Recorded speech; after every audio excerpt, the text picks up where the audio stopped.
Good evening. Thank you all for coming out on this rainy night tonight. It seems like we can't catch a break from the rain at these things. Just a couple of things to mention before we start. At some point tonight, a train will go past. It will sound like it's coming through the building, but it's not. And also about 7:30, they will start making announcements about the library closing. Don't let it surprise you. And if your cell phone is still on, if you could please silence it. My name is Merwin Chambers. I am treasurer of the Friends of the Gwinnett County Public Library. The Friends work to promote author events such as this one. We assist the library staff at these events and at other events as they need us. If you're not currently a member, I encourage you to join. Our partner tonight is the Duluth Fine Arts League, DFAL. The DFAL provided the snacks for this evening's event. The DFAL Book Club is also reading Lynn's latest book and will be having a discussion of the book. They do have a sign-up sheet at the refreshment table. Lynn's books are for sale and signing thanks to our independent bookseller partner, Eagle Eye Bookshop. We thank Eagle Eye for their support and encourage you to support them. Tonight's silent auction benefits the Friends of the Gwinnett County Public Library. It's over here to my left. Successful bidders will be announced at the end of the event, and all of the proceeds do go back to the library to help promote events and to buy snacks when we don't have somebody like the Duluth Fine Arts providing them. The winner of the door prize will also be announced at the end of the program. As you can see, this program is being filmed, and it will be available for viewing on the library's YouTube channel in a few weeks. Lynn Cullen is the national best-selling author of historical novels, The Sisters of Summit Avenue, Twain's End, and Mrs. Poe, among several others. Her newest book, The Woman with the Cure, follows the life of Dr. Dorothy Horseman, who paved the way for the polio vaccine. Mrs. Poe and Twain's End were selected as Book of the Week by People's Magazine and NPR's Great Reads program. She has also received many other accolades. Lynn's novels have been translated into 17 languages, and she has appeared on PBS's American Masters. Please join me in welcoming Lynn to the stage. Thank you. Thank you. Thank you very much. And thank you all for coming tonight. We'll listen to the train together when it comes. But I really appreciate you coming out on this rainy night, and can't wait to talk to you all about The Woman with the Cure, who is an actual person, Dorothy Horseman. But before I get going, I want to also thank the Friends of the Library for having me, and I want to thank Eagle Eye Bookstore for having my books. I noticed they have my first book, which I was a baby when I wrote that thing. They have a lot of my books, not quite all. Yes, The Backyard Ghost. I was a mere child when I wrote that. Anyhow, thank you for bringing the books, and they're available for sale, and thank you, library staff, for having me as well. So let's get into our This Is Fun discussion here of the book. Let's see if I can work this. So how did I come to this?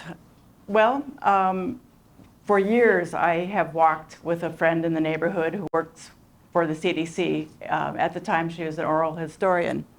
And she would tell me about the race to get rid of malaria. That's how the CDC started, and other big moments in public history.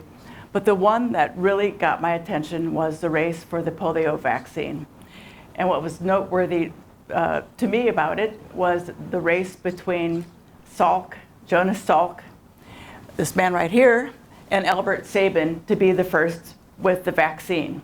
And these guys were kind of cutthroat. They would put each other down, and at times it seems like they were more concerned about having the first and the best vaccine than saving children's lives.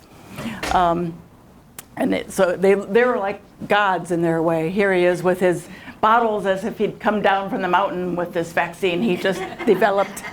And here's Albert Sabin working in a cave in Okinawa, developing his vaccine at the time. And when their vaccines came out, they were, headline news. Salk's vaccine works. I mean, these are papers around the world. And they even, when Salk's vaccine came out, they would soap his name, the thank you on grocery windows. Cars were honking on the street, church bells were ringing. It was a big deal. Same for when Sabin had his vaccine come out. He was headline news. And people lined up. There's a hunger. This was a very big deal, which I will get into why. Well, first I'm going to stop for a second and say, so I knew about Salk and Sabin's race, but I wasn't prepared to write about it because I wanted to know, where were the women? Was it really just Salk and Sabin duking it out for the vaccine? I wanted to know the whole story, and I wanted to know about the women in it. So first I had to find out about polio. And we've forgotten a lot about polio. We have forgotten the terror of it.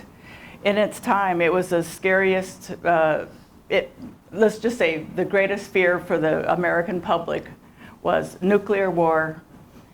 Second fear was polio, and rightly so, because this struck, they didn't know what caused it, every summer for 39 years before they had a vaccine. Started in 1916.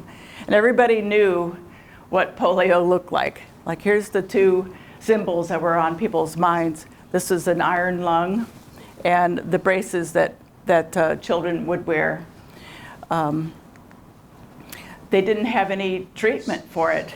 In this case, they have the children out in the sunshine. This was in Hickory, North Carolina. And evidently these children had some paralysis in their limbs somewhere, and they were just stuck them out in the sun. That's all they had. And I had someone tell me that her grandmother was, later in life, whenever they went to the beach, she would always put her legs out because she was taught to put her limbs in the sun. So if you were paralyzed in your chest area, you were put in one of these iron lungs. And as you see in an epidemic, there were quite a few people, who would need these. They're actually just big respirators. They would not use them now. We have respirators. But they had these, which worked on the principle that the patient would lie in this canister, essentially, with only their head sticking out, and the air pressure would be increased, pushing out the air from the lungs, and then when they would let up on that pressure, then the lungs would fill. They made a big whooshing sound. People could hear them, in the wards down the hall, this big whoosh and clanking. They're very loud machines. I think, is that the same picture? Well, anyhow, sometimes they would have these machines in a wall. I don't know if it was easier for the staff or it looked less scary. I don't know. To me, it seems pretty scary to have them just kind of their head sticking out of the wall. I'm wondering, no. This shows you a close-up of how it was for these children. They would put a doll up there to entertain the child because they couldn't move. They had a mirror to look at the outside world. And if you notice, the parents are outside a window. Polio patients of all kinds, whether they're in an iron lung or not, if they're just in the polio ward, they're only allowed to see their parents on Sundays. So, the parents were looking in. So it was very isolating. It was really hard on these children to be treated, and it would go on for months. They would need treatment for months. So what did they have to combat polio? Nothing. It was just like the beginning of our pandemic. Remember how we had our lockdown, and then if you got packages, you'd wash your packages perhaps, or I remember washing my hands after getting the mail. having groceries delivered, washing the groceries. It's because we didn't know, and that's how they were. This is a poster from the time period, don't mix with groups. Doesn't that sound familiar? Don't get overtired, don't get chilled. And they show her at a pool as a big deal not to go swimming back then in the summertime, because polio only struck in the summer, and they thought that it traveled in the water. So, you know, don't get in the pool, don't get chilled, and do keep clean, which doesn't that remind you of our times, you know, all the hand washing that we did. But that's when you don't know how it's caused and you don't have anything to cure it, this is all you have, as we well know. Sadly, we know this now. So they needed somebody, you know, to eradicate this. And we've all heard of Salk. And here he is looking very noble in front of these vials of vaccine. And the thing is, he didn't even develop those vials of vaccine. Actually, what I say, he didn't develop the polio virus. You had to grow enough polio virus to use, you know, for millions of vaccines. That was not his doing. This woman here, Elsie Ward, is the one who figured out how to scale up the use of the polio virus for the vaccine. He also didn't figure out the recipe for the vaccine itself. This woman here, Isabel Morgan, was the first to have a successful polio vaccine. Hers was only tested on monkeys. She got out of it because she was not comfortable with testing children. Plus, she was enabled to, she had a marriage offer, so she decided to get married and leave it. This is so 50s, you know, that she had these choices. Here's a woman who had this vaccine, and she left to get married. She was kind of forced out in a way. Even his image, Salk's image, was crafted by a woman. This is his secretary, Lorraine Friedman. And you know that picture of him with the flask that I showed you? That was all her doing. Whenever you see pictures of him, like in Time or Life magazine, whatever, he's always with flask, or that one that you saw, you know, with the, right here, looking off, you know, very nobly. That was all Lorraine posing him. And the thing about Salk, he didn't have the ideas. And that's one reason why he didn't get a Nobel Prize, is because he did not have the ideas. He just put them together, and he was the front man. I mean, not to say he didn't work hard and have a hand in it, but there were so many people who contributed to it. And so here he is with his family. Even his wife contributed to it. She said that she never saw him. She raised those children herself. And she enabled him to have, you know, his children, which, you know, that's one of the reasons Isabel Morgan left. You know, she had to decide family or her career, which things have changed, but it was really very difficult then. There were other women out there working with polio. This is Sister Kenny, who she was the first to have a regimen that used hot packs, like warm hot packs, and PT, physical therapy. What they had before her to treat children with you know, the afflicted limbs, they would splint them or put them in full cast, and their limbs were in pain, and to put them in splints or cast was just cruel. And she's the first one to come along and say, I have another idea. And she was really, you know, not well educated. She was a visiting nurse from the Australian outback. But she had this idea, and she saw that it worked, and that it was more comfortable for the children, and they got more mobility more quickly with her method that used these hot packs and then the PT. And here she is loving life because it took her a long time to get accepted in the US. Doctors just did not accept that this nurse who with not enough training to have something that would be useful. So they really would not use the Kenny method.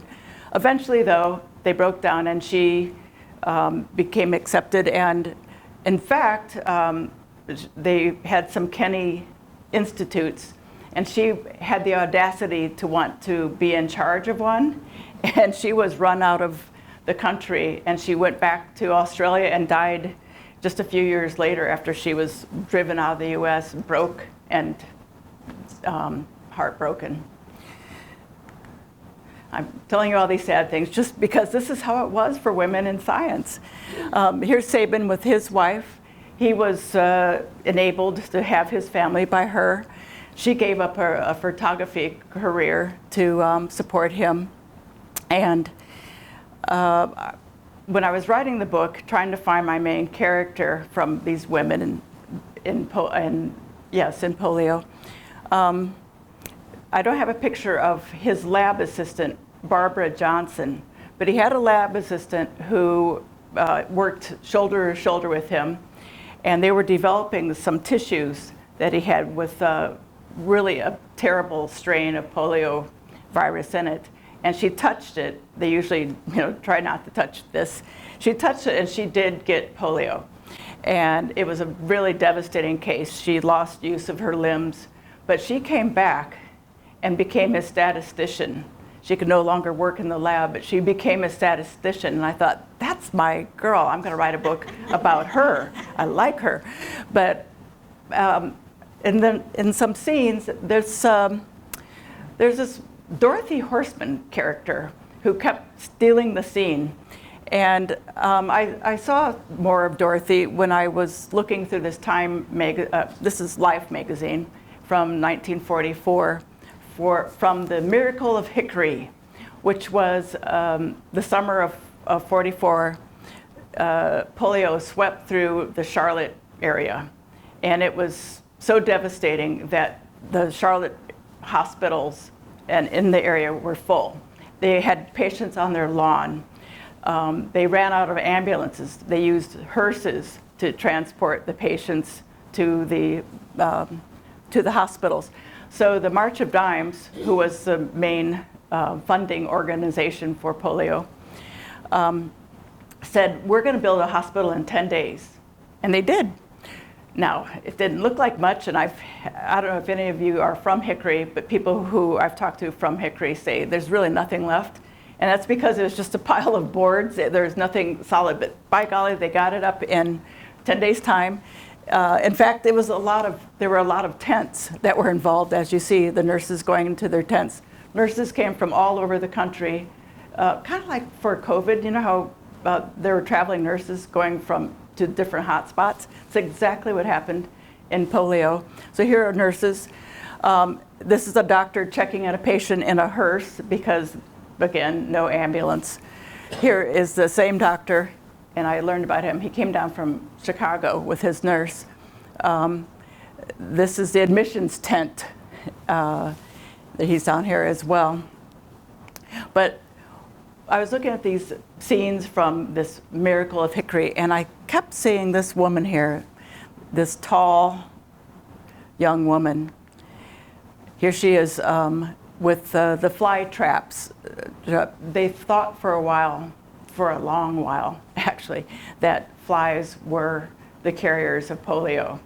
In fact, I don't know if any of you remember, if you're as old as me and remember them spraying in the streets. They used to spray DDT in the streets, because I remember kids would run after the trucks, I could taste it to this day, because I ran after it too. It was summertime and that was cool, that mist, so it's like, oh my gosh, can you believe we did that? Anyhow, it was to get rid of polio, and thank goodness for Rachel Carson and Silent Spring that stopped that. But so here she is setting up this fly trap to see if there was the virus there. And she also took blood from every patient. Well, this is Dorothy Horseman. And I found out that she was part of the Yale polio study unit. She was actually on staff there at Yale as an instructor in the medical school, but she was also flown to every outbreak in the world. She was very much on the go. Here she is when she was arriving at the Hickory, Miracle of Hickory. And as you see, she's very tall. These guys, Joe Melnick and Robbie Ward, they both appear in the book. They're tall men, and she's right up there with them. Here she is. I found out that when she wanted to she had to do her residency after she graduated from medical school, and nobody would take her. She was a woman. Nobody wanted a woman for a resident. So she was desperate, and she was so thrilled when Vanderbilt, who had turned her down, called her back in. Well, her resume said D.M. Horstman. So when Dorothy Millicent Horstman walked in the door, the man who was hiring was not a bit happy, but he kept her. And she laughed the rest of her life about how he about keeled over seeing her. But so she had to fight in there her way into that job. And her next job, too, at Yale, as I mentioned, she showed up for her interview, and the man hiring said, you're kind of wasting your time, because I hired a woman once. I hired a woman once, and she didn't work out. So no thank you. And Dorothy, knowing that she couldn't find a job anywhere else at that time as well, said, if a man had made a mistake, would you not hire men for the next 50 years? He didn't have an answer, and she stayed at Yale the rest of her life. And here she is with the Yale team. She's always kind of sticking out there, tall and proud. She's always got this big dynamite smile on her face. Here she is in Stockholm with her mentor. This is John Paul, who is recognized, whereas she isn't, as this polio expert. He literally wrote the book on polio. The history of polio, it's a medical school standard. But if you're a novelist like me, you see pictures like this and you think, I think he was in love with her. I think he's got a crush on her. And look at her, she's like oblivious, She's just having a good time in that boat. Because, Dorothy, she must have loved all these experiences she had, because she shouldn't have been able to do anything. She came from working class German immigrants. She was first generation. They worked in a bar. From looking at censuses and city directories, they came over and worked in a family bar and stayed in bars. And she actually had to help support them when she was a 16-year-old. When the Prohibition came, they needed more money, so she became a music teacher. And if you look in the census, yes, when she was 16, she's got her own listing as Dorothy Horstman, music teacher. But that picture there is just her in her early travels. She was known, though, to just jump in anywhere she was. She related so well to people. Of all people, of course, she would dance the hula. So I was developing her. She took over the story. As much as I love Barbara Johnson, and Barbara Johnson does have a place in the book. She kept her place. But as it became Dorothy's story, I knew that Dorothy had said that women can't have it all. Which really shocked me, because this woman did change the world. And she told friends later in life, women, to achieve what I had to achieve, I had to give up something. Women can't have it all. And I thought, what did she give up to say that? Again, as a novelist, I thought, a love life. And so I had seen this photo of her, or actually this is a portrait done of her, commissioned by Yale in 2019. they realized that they were overlooking her. They had this crummy little photo in the hallways. They had all their portraits of all their other giants, and hers was just this crummy little picture. So they commissioned this in 2019. And I had seen this little dish here, and I was already thinking that Dorothy might, I knew that she loved Denmark, and I love Denmark. I had just gotten back in 2019. And I saw this little dish, and I thought, I wonder if that had some significance. So I asked the portrait painter, his name's Alistair Adams, and he said, oh yes, I've seen that little dish in a lot of her portraits of her at her desk. It must have been dear to her. And again, you don't tell a novelist that something's dear to them. You're gonna go, that's from her boyfriend. And so I was looking at the pictures that Alistair Adams gave me. He got lots of pictures from Yale as he was developing her portrait. And I came across this one, and you could just see that they had some kind of spark, unless it's just me as a novelist. But I don't know, I just saw that this was a man worthy of her. I wanted to give him real attributes that, you know, that happened during her life and could have really been something that happened. So, from being in Denmark, I learned about this group of school teachers in 1944 who helped to evacuate the Danish Jews at the time of the German occupation. The restrictions were coming down on them, and in fact, this lot of Danes were having their Danish Jewish friends come live with them. They're hiding them, but they decided it was too hot for that. So this band of school teachers, this is a real thing, just a handful of men and women school teachers cooked up this plan to use small boats. Like they ask anybody with a little cottage along the sound there between Denmark and Sweden, if you have a small boat on the night of October 4th, I think it was, 1944, we're just gonna do this little flotilla quietly in the dead of night. So they did, and they saved 7,000 Jews, this little group. So I wanted to have that in the story. I thought she was worthy of a hero like that. And another heroic thing that tied into all that is the white buses. At the end of the war, all the Scandinavian political prisoners were in the German concentration camps, and they were dying because of lack of medicines and, you know, the poor conditions. And so Scandinavian countries banded together and decided they would send these rescue buses, these white painted buses, to, you know, so they wouldn't be bombed across Germany to the concentration camps. And Germany agreed. And you think, oh, nice, Germany.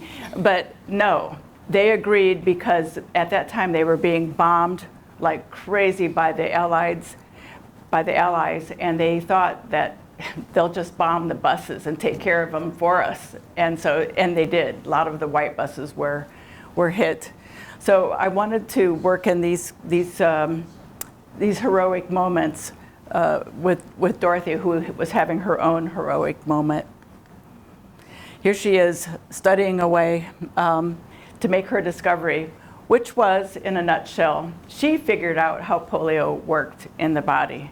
Now did she make this overnight? No, it took her 9 years because she was being sent all over the place. Plus World War II intervened and all research really shut down for everything. It was just all war effort. And she was not given the funding, you know, and they actually poo-pooed her theory. Her colleagues that took her, she found blood in the sample of one patient, and she said it's got to be in more patients. I will find poliovirus. And they said, no, we never have seen it. We haven't seen it, so you can't see it. So they discounted her. They had a paper saying it was seen once, but but polio virus obviously does not travel through the bloodstream. Can't talk. So her theory was discounted, and it took her 9 years to finally figure it out. The sad thing is, meanwhile, this Dr. David Bodian, at year 8 of her studies, decided, yes, you know what, polio is in the blood. Polio virus is in the blood.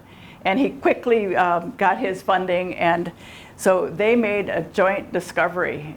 They came independently to the same conclusion. And they had a big announcement of this. This was a big deal. It doesn't sound like, well, how did they not see it in the bloodstream? But it was hard back then. So they made this big announcement at the conference, and Time magazine and other reporters came. And they, this killed me. They posed Dorothy like she's taking his dictation. It was her idea, but she's made to look like his secretary. Again, as a novelist, this is stuff to write about. And later on, after she made this discovery, she wasn't done yet. The Salk vaccine would come out shortly after. It had problems, and then the Sabin vaccine came out. And in order to prove that Sabin's vaccine was safe and effective, it couldn't be tested here in the US because the Salk vaccine ran into some trouble. And so the Soviet Union was desperate for a vaccine, and all they could get was Sabin's vaccine, which used the live virus. It gave you a little infection, just enough that you had immunity. So it was tried on 77 million people in the Soviet Union, the world's biggest drug trial ever, I think, to this day. And this is during the Cold War, so they would only allow one Western scientist to come in and evaluate that 77 million person trial. And that one person they chose, Dorothy Horseman. And they equals the World Health Organization. So she was recognized for her authority. So she went over there. Here she is in the Soviet Union when she was doing some of her work there. And she did decide that this vaccine was safe and effective. And so on her say-so, when the sugar cube vaccine came out in the 60s, it was on her say-so that you got it, that people got it. I got it. And if any of you got that, you remember it. It was like 9/11. You just remember that experience. It was so huge because your parents were so excited about it, as we could understand now once we got our COVID vaccine, how exciting that was, that there was a chance, a tool finally against it. And parents were so desperate to have this tool.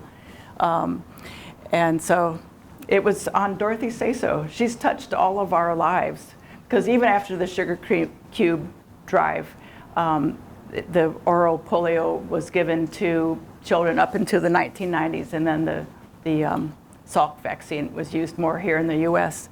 But she's touched everybody's lives. And that makes me also, as an aside, say, I've had people who are younger, like 20s or so, say, I don't know if I got a polio vaccine. That it's been that much out of our consciousness. But I'm here to say you did, because if you're in school, you got it. It's just part of the immunization record, proof that you have to get into school. So she's touched all of her lives, and we still don't know about her. Even Warm Springs did this honor, I think this was in the 60s, and they had all the polio giants there. There's, from my book, so many of these are characters in the book. There's Sabin, there's Melnick, there's Isabel Morgan, there's Howie Howe, who took over Isabel Morgan's vaccine, and then Salk worked with him. And then there's David Bodian, who made that discovery along with Dorothy. But no Dorothy. She just doesn't appear anywhere. So it's my mission to just bring her into our consciousness. And more than that, just to look at a time that we've forgotten and how everybody contributed to finally getting a handle on polio. Everybody from children sending in their dimes to March of Dimes, to the mothers going door to door collecting, to movie stars having dances to collect money, and to the secretaries of the different doctors, to their wives. I mean, all these roles nobody ever gets any credit for, but they were all necessary. And all that came together, there's Dorothy, to form the Woman with the Cure.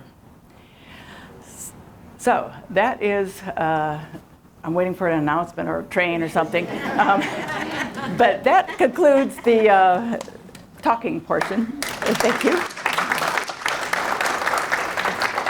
And if you have any questions about any of this, I'm happy to field them. Your friend that you walk with? Oh, yes. Was she, I forgot the organization that she's with, CDC? Yeah, right. She took oral histories of these different events. Are they available to the public? Yes. If you, I don't know exactly, if you Google the CDC, they have oral histories of the different pioneers. She's done some. Interestingly, she went on to write a biography of Sabin. It's being published next fall by Yale University Press. So we fired each other up, over the years about the subject. So it's very exciting to us to have something come of it. Yeah. I've got kind of two questions. Okay. As a writer of historical fiction, first question is, when do you know when to stop inventing? When to stop the research? Well, not the research, but putting these characters into a story, like inventing the romance to kind of make the story flow. And the second question I have, do you see another book coming about the evacuation of the Danish Jews? Oh, I've thought about that. First of all, because I love Denmark and hygge, and everything that Danish. But right now I don't think I'll be pursuing that, though it would be fun. I thought for a while I would. That's how it is. You get ideas and then they don't quite pan out. There just needs to be so much to a story before you can really do a big novel. And so how much, how much is fictitious? Like, how do you know? And that's a good question. And I think people, when they read historical fiction, are always thinking, is this true? And I put a lot of answers to that in my acknowledgments in all my books, either the author's note or the acknowledgments, to explain what's true and what's not. But I could have written a fictionalized biography, but it's really not that. It's important to me, as I was saying at the end, to just tell this bigger story, to pull back and show all these other characters. And Dorothy's the thread through it. To show, it's also important to me to show the times, the 50s, what a fearful time it was, and hard on lots of people if you didn't fit in the mold. One of my important sources when I was doing research were magazines from the period.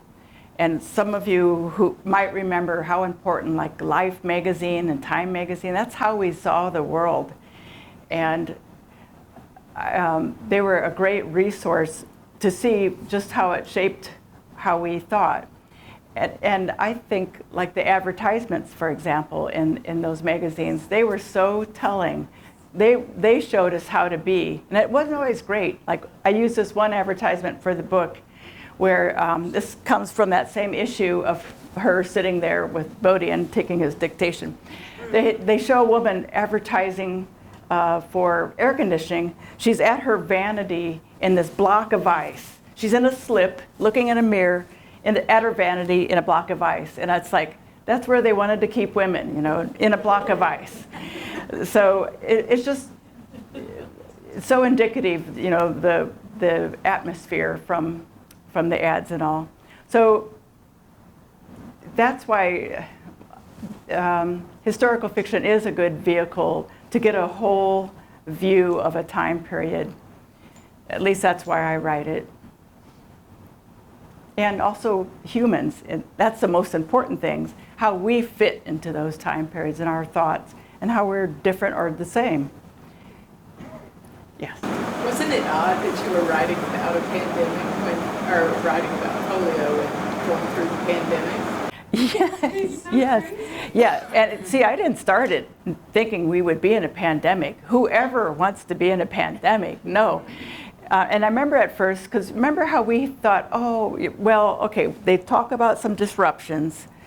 Okay, well, we're going to lock down for a week maybe or two, right? You know, we all thought it would end, and it drug on. And so anyhow, it was, at first I thought, oh, this will help with authenticity. And I didn't realize what I was wishing for, because you see from living through that, you can really feel how those polio era parents worried about their children and were desperate to have something to protect them. You know, it was very much, I got the feeling of how it was during polio, and it made me think, wow, we got our vaccine in a year. They had 39 years before they had a vaccine. So it was, our epidemic, of course, killed way more people, but at least it was, we've had tools against it earlier. Yes. In the novel, you have Dorothy's father dying from dementia. Mm-hmm. Did you invent that? Or dying. He actually eventually had dementia, and I had him that he had a brain injury from having encephalitis, right? And I got that from real life. Yeah, she died of Alzheimer's. Well, she did, yes. Dorothy did in real life. But I got that for her father. Nothing is written about her father. She never talked about her parents. And part of that might be because her parents were German immigrants, and she got the brunt of World War I, the hatred toward them, and also World War II. So that might be some of the reasons she didn't talk about them. She just didn't. So I gave them some circumstances and personalities, just like her boyfriend.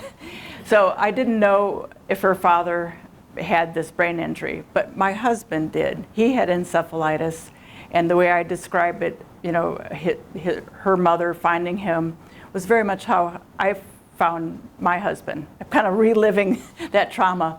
And you know, these days, my husband, even though he was in a coma, and there's nothing they could do to you know, medicine to stop this encephalitis that he had. At least they could keep his blood pressure down, and they saved his life. And he did eventually get over his brain injury. I imagine her father not having this, you know, this modern medicine and what this would be like. And so he lived with a brain injury that made him less capable of living the life he had before.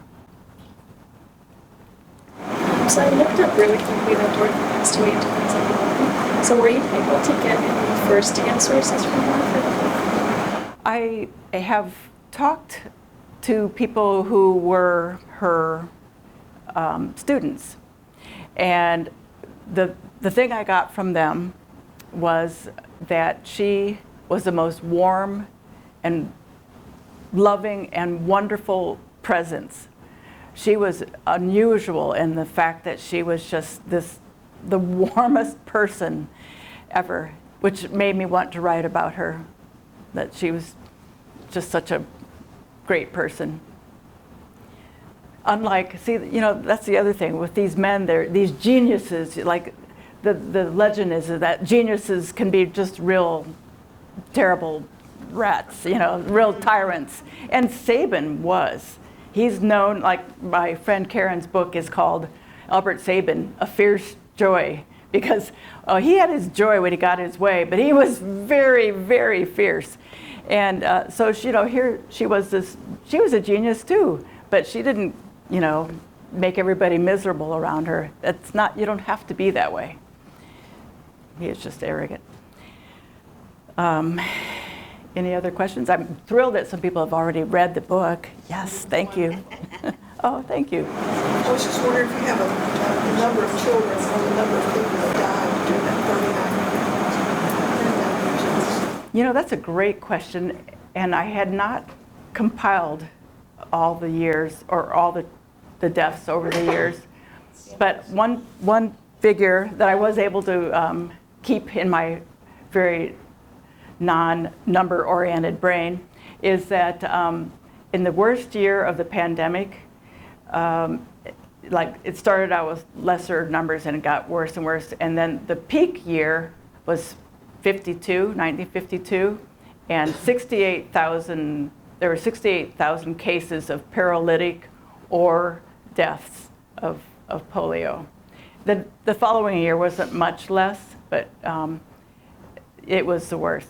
And so this has a cumulative effect. People who were paralyzed, they might have gotten use of their limbs back, but in some cases no. And everybody knew of people who had to live with their polio, who had to overcome the effects. And it was, as Sabin said, it's not really the numbers of cases a year, it's the cumulative effect over all this time. And the whole, families that were affected and that. I'm sorry, you said 68,000, was that in the U.S. or Yes. worldwide? Yeah. Okay. Very good point. I'm just talking U.S. And I don't even have the figures for worldwide. And some countries were hit worse than others. It was every year it would kind of just pop up in different places and throughout the U.S. as well. Yes. Just curious if there's a book on coronavirus in Hopper. For me? Not yet. I hadn't thought about it. I really haven't. First of all, I usually write historical, so it'll have to age a few years, and so will I, sadly. Yeah. No, I'm working on something now that I usually, when I work on things, I work on some. There's a woman who is famous but misunderstood, or women who are not famous and should be known. Well, in this case of the book I'm working on, it has one of each. I can't talk about it any more than that, but because I don't want to jinx it, but there's one of each. And the woman, I'll just make it even worse for you. The woman is so famous.